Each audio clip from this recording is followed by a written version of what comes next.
Chicken মহারানি বানাতে গেলে প্রথমে চিকেনটাকে ভালো করে ধুয়ে নেবে, নুন দেবে, তারপরে গোলমরিচ দেবে, তারপরে লেবু চিপড়ে দেবে, তারপর লাস্ট আদা রসুন দিয়ে পেস্টটাকে দিয়ে ভালো করে মাখিয়ে নেবে।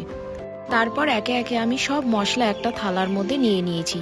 শুকনো লঙ্কা, গোটা ধনে, মৌরি, সাদা জিরে, বিরিয়ানি সব মশলা এগুলো ভেজে নিয়ে তারপরে আমি পেস্ট করে রেখে দেবো।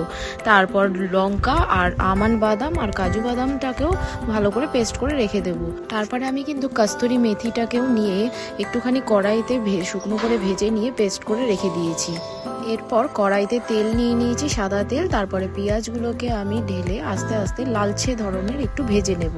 তারপর কিন্তু ম্যারিনেট করা যে চিকেনটা রেখেছিলাম ওটা কিন্তু কড়াইতে ঢেলে দেব।